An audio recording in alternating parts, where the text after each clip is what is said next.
All right guys, welcome to Kitchen Daddy. This week we're making a beautiful clam chowder packed with loads of layers of wonderful flavors. It's going to be light and vibrant, but still have that lovely rich creaminess that you need in a beautiful clam chowder.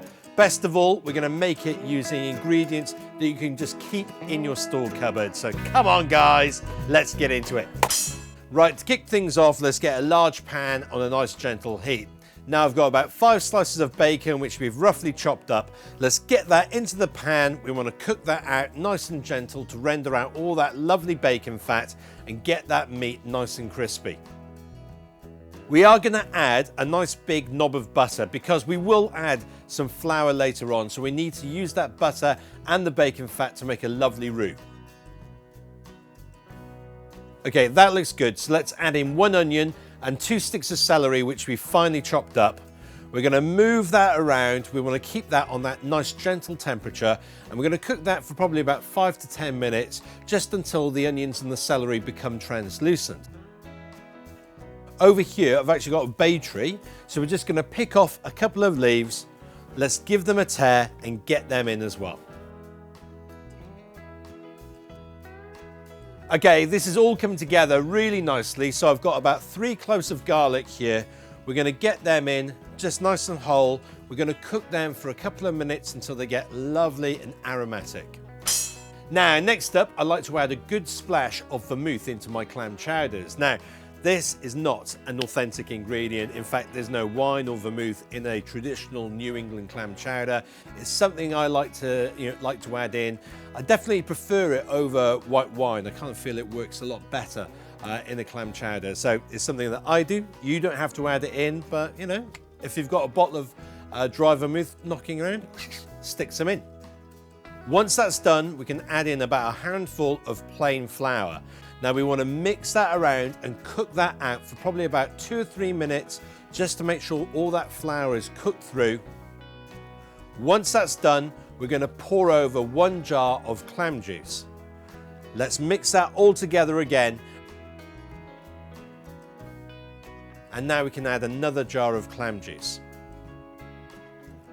Next up, I've got 2 large potatoes which I've just diced up. We're going to get them in. And we want to make sure they're completely covered. So you can also pour over as much water as necessary to cover them. So I'm going to add in about 1 litre of water here. Bring that up to the boil. We want to knock that down to a simmer, and we're going to cook that for probably about 20-30 minutes until those potatoes have become nice and tender. Right, let's have a look at this. Yep, that looks absolutely wonderful. So grab yourself a potato masher, and now we're just going to crush all those potatoes in the chowder. And now all we need to do is add in 1 tin of clams, which I've just drained. And we're going to pour over 1 small carton of double cream or heavy whipping cream. Now we need to bring that back up to the boil, knock it down to a simmer. We're going to cook that out for a couple of minutes. Right, we are into the home stretch. All we need to do now is season it up. And you've probably noticed I've not added any salt or pepper all the way through this, because if you think about it, bacon's got salt, the clam's got salt, clam juice got salt. So now we need to taste it and season it up. And it's probably going to shock you just how much seasoning needs to go into this. So first up, let's add a really good pinch of salt.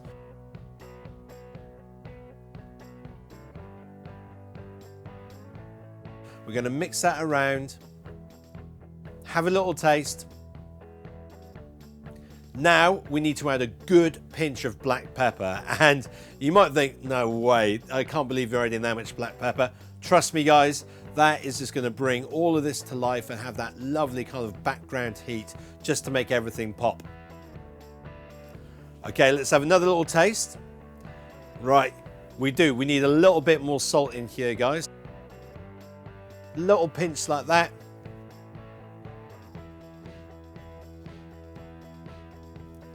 And then last of all, I've got some finely chopped chives. Let's get them in, and that's just going to bring this wonderful kind of onion bite, fresh bite to the clam chowder. Okay, that looks amazing. Let's plate up.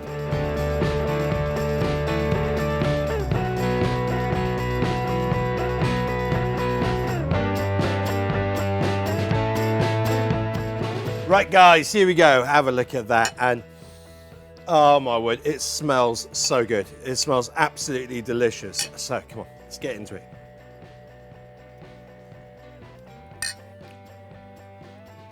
Absolutely perfect. Guys, that is so delicious. It's got so many layers of flavor, and that is all I was trying to do, is get loads of layers of flavor in there. You know, oh, absolutely stunning. Guys, if you want me to do one of these using fresh clams, we can do that. Easy peasy. It's so easy to do. But I thought this would be perfect just to get you guys started if you wanted to make your own clam chowder. And it's just great to have those things in the store cupboard when you want to have a bit of an emergency soup. So anyway, guys, get in the comments. Let me know what you think. Give us a thumbs up. I'm going to thoroughly enjoy this. See you next week. Take care. Bye-bye.